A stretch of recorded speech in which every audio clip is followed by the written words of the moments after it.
All right, ladies and gentlemen, welcome to another Tree Dog Tuesday. Uh, just going to be me today. I've got a lot to catch up on. Next weekend, or next week, I'm sorry. Next Tuesday, we have a good one with Wade. That is actually available now on Kream Media YouTube channel, if you remember. So go check that out. But yeah, I've got questions piling up in my inbox. And so I'm going to get to some of those. I'm also going to talk uh, some Kream Media, lead handler series, and all that stuff. But first, I want to let you guys know that we will be at Jarvis Humphers Memorial this weekend down in Vicksburg, Mississippi. And so I think it's in Vicksburg. Yes, I think so. I'll check. But either way, the $100,000 hunt, we will be down there covering that with Kream. So make sure and check that out. Yeah, last weekend we done the Pro Sport Truck Series. It was fantastic. Great viewership. We're gonna just get better and better at this. And so, for those that are not familiar, go to Kream Media on YouTube and subscribe, join. There is a membership fee for a lot of the content, not all of it, but there's a lot of content that's gonna has a membership fee. So if that's something you guys are interested in, check it out. I know we've done 2 episodes of Dog Life with Russ Beller and one with Keith Sutmiller, and we'll have part 3 of Beller and part 2 of Sutmiller coming out real quick too. So check those out. Those are fantastic. That's where you're going to find the Elite Handler Series events and all that good stuff. But let's talk. Let's talk Kream Media for a little bit now that we're on the subject. Um, Thanks to everybody that checked us out down at Pro Sport Hunt. It was fantastic. I really enjoyed it, and I think that the covering of those events is going to be a big deal for the future of Kream. And we're going to do that with as many events as we can get to. Coon dogs, squirrel dogs, you name the kennel club, beagles, retrievers, bird dogs, you name it. Eventually, we're going to be doing all that. And so the the feedback was good. The the uh, the viewership was good.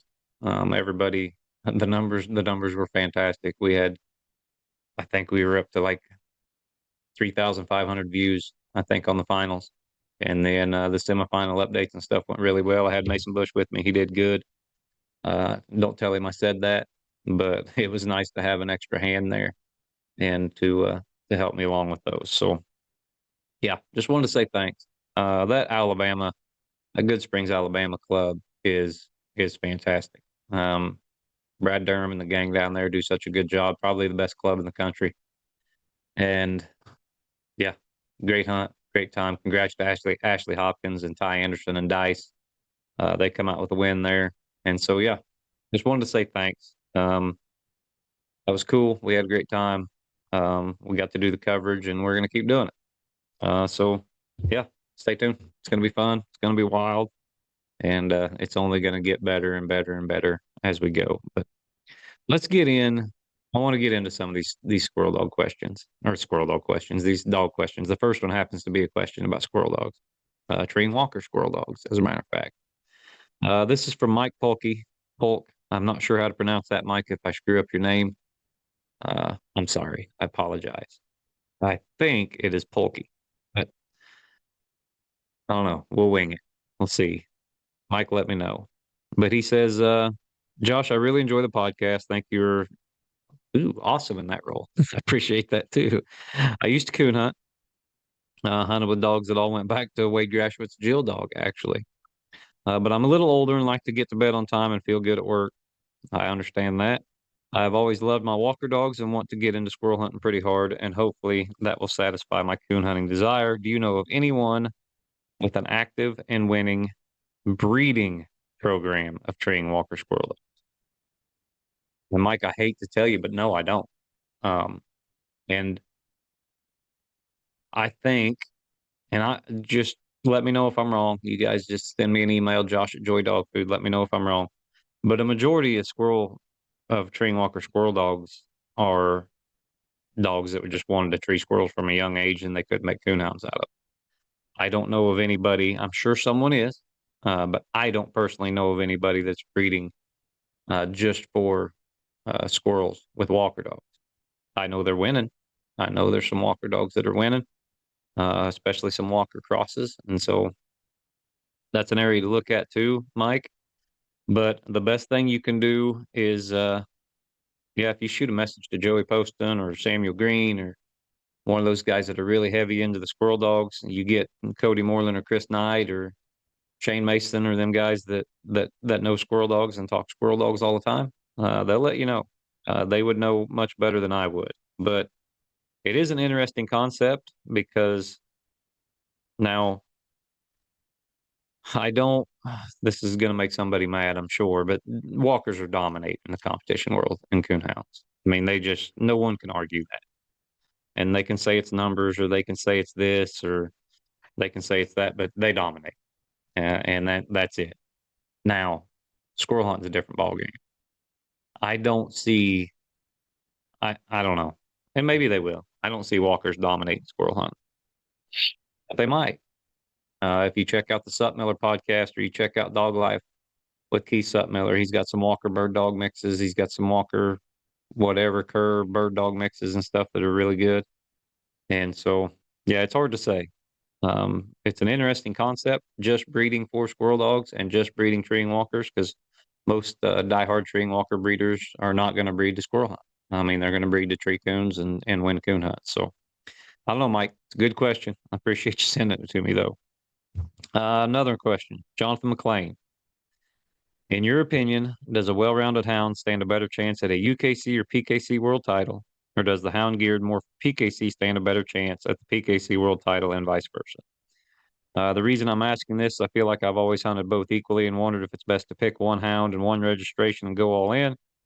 I'm looking at it from the standpoint of if I'm ever going to win a world title, I got to step up big time, 42 years old, but Father Time shows us no mercy, and that is the truth. We all want to win a world hunt. Even I would like to win a world hunt. Um, I don't hunt near as hard as I should now. I've hunted one night a week, probably is all I'm getting in. Now, do I go hunting a lot? Yes. Since we've launched Cane Stream, I go hunting a lot, but it's never with my dogs. And so I'm also 43 years old. I'm 43. So me and Jonathan are about the same age. And I'm looking down the road and I may not live that long, but once Cane Stream is viable or bankrupt, one or the other. And once I feel that, I've done all I can do in this area as far as media, I'm going to go back to hunting and I'm going to win something big. And so I'm going to try to keep myself in the best shape possible. So I'm still allowed to do that because this may take a while. And we're not getting any younger. But when I do that, uh, I'm not going to just pick one. Hunt them both. The guys that win world hunts, one thing that they do is they go to a lot of hunts, and you're not going to be able to see how your dog stacks up in one versus another without going to both of them. Do I think one's harder to win than the other? Maybe. It's hard to say. Um, they're very close, UKC and PKC, as far as their world titles, and they're difficult.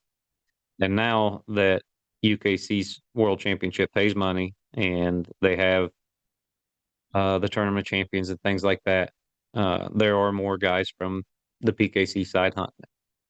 You're going to see that. So right now it's a blend of both. And since they started paying money, it's been guys that are very active in PKC that seem to win it in UKC most years. And so who knows? No, I don't think you're better off picking one and going all in. You're better off getting a dog that could win either. And it takes a well-rounded hound. There are some dogs that are not well-rounded that can win a world hunt, but they are so good at the one thing that they do that they can make up for some of the faults that they have. And those are hard to come by. But yeah, go compete at a high level. One thing about it, I've been able, if I've been able to see the best dogs on the planet now for 2 years. And I'm in the finals. I'm videoing the finals of nearly every major event. I'm talking to these winners. I'm at all these hunts. I see these dogs go early rounds, late rounds, elite handler series, final fours all over. I know what it takes. And so I'm going to have a leg up. But to really know what it takes, you got to be there. And so go to both of them. Go to the best level of competition that you can find in your area, and that's what you need to hunt, and that's what you need to put your dog in. And that's where you're going to learn whether you need to fix some holes in your game or not, or your dog's game. And so yeah, no, I don't think you're better off picking one or the other. And plus, these are such great organizations. We need to support them both anyway. I mean, PKC, UKC, Pro Sport. Let's go to all of them. Let's compete in all of them. Let's do our best to keep those kennel clubs viable, and dead set on doing well in the future. And so that's my opinion. I don't know. You guys let me know what you think. Which one's the hardest one to win? Uh, I think, I don't know. UKC has, I think once you get past zones and sometimes end zones, uh, you're, you're at a very, very, very high level dog and handler. But when you look at PKC, you're going to have more professional handlers in that event, usually. Maybe not. I don't know. I haven't looked at the numbers. So I don't know. It's a good question. And another good question was sent in by Jacob Loy. How does a person make it to the top? What are the Ingles, Davenports, Dunlaps doing to be consistently um, consistent that common hunters aren't? What type of dog does it take to compete at the highest level? Two-part question. And they kind of coincide here. What type of dog does it take, and what does it take as a handler? And it takes a lot of work. You look at these guys. I'll give an example. Uh, that last drop, making that last drop, and that guys like me haven't been doing, where a dog needs some work, but it's 2 a.m. and you got to get up for work tomorrow and all that stuff. Um, and you don't make it. You take the easy route. You load the dog up, and you've hunted 4 or 5 hours, and you feel really good. Someone out there's doing that last drop. Someone out there's doing more than you, and they're working harder than you, and they're doing it at a high level, and they've got some knowledge. And those are the guys that are going to beat you. Those are the Dunlaps and the Davenports and the Ingles that you talk about.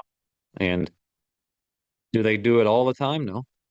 No. Do you think John Strickland hunts 350 days a year? No. No, he don't. Hunts pretty hard, but he's not hunting all the time. But at one point he did. At one point, all these guys did. At one point, they worked hard enough and were out there enough and doing the work that they figured it out. And so what separates really great handlers and really great dog men is pretty much the same thing that separates really great dogs and good dogs. Good dogs to great. There's a big difference between good to great. Um, so you have to have, as far as the handler goes, you have to have some dog talent and some dog knowledge. You have to have a little, and then you got to have a lot of heart. And it's no different than it is with the hound. Do they need some talent? Yes. But how hard is it to tree a raccoon or a dog? I mean, it's not that hard. We have we always have a kennel full of dogs that can tree a coon. Right? That's a pretty low bar. And that's just being able to tree a coon is not gonna be, good enough to compete at a high level. And so that dog has to have some heart and hustle and drive, no matter what. Every time you unsnap that dog, or most times, it has to have his mind or her mind on treeing a coon. That's it. It has to have a little bit of talent and a lot of focus and a lot of heart. I mean, that's not sounds easy, but it's not. It's very difficult to do. Um, they usually have one or the other. They very rarely have both. And if they have both, you're short on brain sometimes, and you get some other issues and stuff. But just look for a dog that has some talent. And does it have to be the best track dog? No. Does it have to be the greatest layup dog you ever seen? No. Would that help? You bet. That would be fantastic. Does it have to be 100% accurate? Nope. Nope. You can get by with 60. And if they've got all kinds of gear and all kinds of heart, and on that third night in a row in a late round, they're still moving around good and they're still hunting hard and their prey drive's still up and they're not paying attention to them other dogs because they're focused on tree and coons instead of what everything's going on around them. And that's a really good dog. It's an elite dog.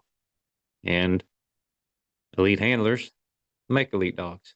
I mean, really, really good guys and hardworking dog men with just a little bit of dog talent and a little bit of knowledge, but a lot of heart that are focused on that one thing. Are going to win. And so that's my answer. That's the best I can articulate it that I think that I know of anyway. So anyway, that's it. Thanks for joining us this week on Tree Dog Tuesday. I enjoyed it as usual. Remember, we got Working Dog Wednesday tomorrow, and then we also have a lot of good stuff coming up on Kream Media. Um, we have the Jarvis Humphers Memorial this weekend. So tune in there Friday night and Saturday night. Hopefully they hunt it off. We'll have those finals live. If they don't, we will have the best semifinal coverage available. So, yeah, thanks for joining us on Tree Dog Tuesday. Remember to tune in, like, subscribe, all that good stuff. And we will see you next week.